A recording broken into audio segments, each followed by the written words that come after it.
Hello दोस्तों, स्वागत है आपको हमारे चैनल में। आज हम बात करने वाले हैं जेम्स गन के सुपरमैन मूवी के डिजिटल रिलीज के बारे में। क्योंकि जैसे ही मूवी डिजिटल प्लेटफॉर्म पर आई, वहां से मिली हमें बहुत ही सारे हिडन चीजें, अल्टरनेट एंडिंग, डिलीटेड सीन और कुछ ऐसे बड़े बड़े डिटेल जो पूरी कहानी को कॉन्टेक्स्ट ही बदल देता है। और साथ ही जेम्स गन ने खुद अपने इंटरव्यू में रिवील किया है कि justice league character specially home girl के लिए फ्यूचर में कुछ बहुत ही खतरनाक सीक्वेंस सेट होने वाला है। मतलब एकदम हैवी चीजें लाइन अप हो रही है डीसीयू के लिए। तो चलो बाकी सब let's unpacking anything one by one. तैयार हो जाओ क्योंकि इस वीडियो में हम डीप डाइव करने वाले हैं जेम्स गन के सुपरमैन हिडन सीक्रेट में। सबसे पहले बात करते हैं एक बड़े ट्विस्ट की। मूवी में हमें दिखाया गया था सुपरमैन के माँ बाप जोर-एड और लौरा के एक मैसेज एक क्रिप्टोन के बैक स्टोरी के साथ जुड़ा हुआ था। लेक्स लूथर ने इस मैसेज को यूज करके दुनिया के सामने सुपरमैन को विलन जैसा दिखाने की कोशिश करता है। अब नॉर्मली होता क्या है सुपर हीरो मूवी में, विलन हमेशा फैक्ट को तोड़ मरोड़ कर अपने फेवर में करता है। लेकिन यहाँ पे ट्विस्ट ये था कि लेक्स लूथर ने कुछ भी मैनिपुलेट नहीं किया। जेम्स गन ने खुद बोला था लेक्स लूथर ने ओरिजिनल मैसेज ही रिलीज किया जो जोर-ईद और लौरा ने अपने बेटे को भेजा था। और उस मैसेज में लाइन थी, अर्थ के लोग वीक है, उस पर रूल करो। अपने क्रिप्टोनियन रेस को आगे बढ़ाने के लिए बहुत सारी वाइफ बनाओ और जो पोजेस करे उसे मार दो। मतलब एकदम hardcore version of Superman mom जो नॉर्मली प्यारी कैरिंग माँ दिखाई जाती है, उसको यहाँ एकदम टायरिंग जैसे डिफेक्ट किया गया। लेकिन ट्विस्ट यहाँ खत्म नहीं होता। डिजिटल रिलीज के बाद लोगों ने मूवी पॉज करके जूम करके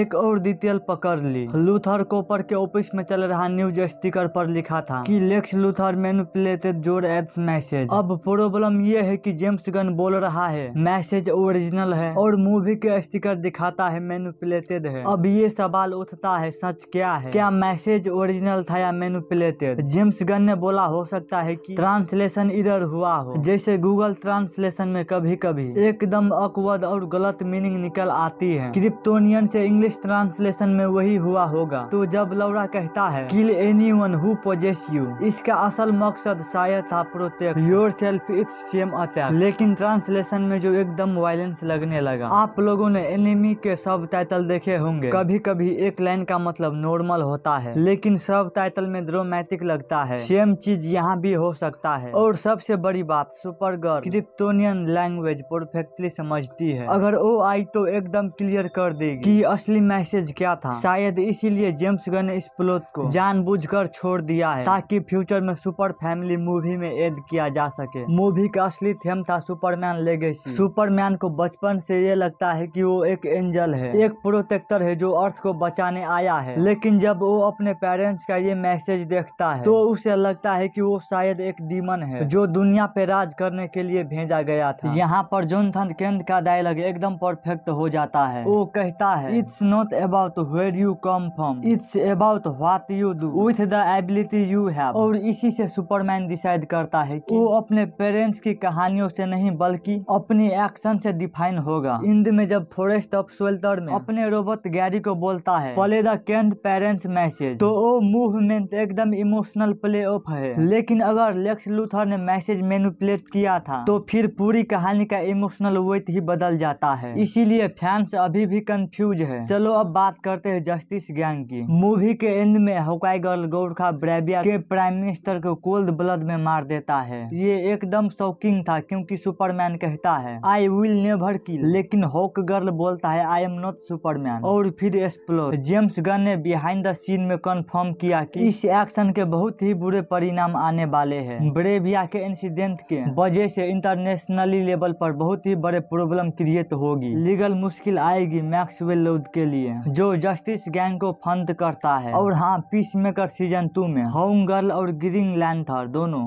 मैक्सवेल लॉर्ड के साथ तो क्लियरली इसका फॉलआउट दिखाए जाएंगे आने वाले एपिसोड में। मूवी में पेंटागन और रिच फ्लैग के सीन एक और बड़ी सेटअप देती है। गवर्नमेंट कहता है हमारे पास सुपरमैन जैसे बंदा है जो चाहे तो खुद अरेस्ट हो गए, लेकिन अगर वो नहीं चाहे तो हम कुछ नहीं कर सकते। तो फिर बाकी मेटा ह्यूमन को कैसे कंट्रोल करें। यहाँ से एक बड़ी टेंशन स्टार्ट होती है। मेटा ह्यूमन vs गवर्नमेंट ये डायरेक्टली कनेक्ट करता है डीसी चैप्टर 1 के थीम से गॉड एंड मॉन्स्टर। और शायद इसी स्टेप से हमें द अथॉरिटी प्रोजेक्ट इंट्रोड्यूस होगा जो एक साइकिल सुपर हीरो टीम है, थोड़ा द बॉय जैसा। हमेशा। अब आते हैं सीक्वल की बात पर। जेम्स गन ने कंफर्म किया है कि सुपरमैन का next movie super family saga होगा। मतलब इस बार सिर्फ सुपरमैन नहीं बल्कि सुपर गर्ल और भी क्रिप्टोनियन लेगेसी कैरेक्टर इन्वॉल्व होंगे। और सबसे बड़ी बात, ब्रेनिक का टेस्ट हो रहा है 2027 में। एक मिस्ट्री डीसी मूवी शेड्यूल है और सबका ये मानना है कि वो सुपरमैन 2 होगा जिसमें ब्रेनिक मैन विलेन बनेंगे। तो दोस्तों, डिजिटल रिलीज ने हमें दिखाया alternate ending, translation error, home girl के डार्क सीक्वेंस और गवर्नमेंट vs मेटा ह्यूमन का बड़ा सेटअप। क्लियरली जेम्स गन पूरी DCU को एक इंटरकनेक्टेड सागा में बना रहा है। आपको क्या लगता है, लेक्स लूथर ने सच में होलोग्राम मैसेज को मैनिपुलेट किया था या बस एक ट्रांसलेशन एरर है? और होम गर्ल के सीक्वेंस जस्टिस गैंग को तोड़ देंगे या और स्ट्रॉन्ग बनाएंगे? मुझे कमेंट में जरूर बताओ।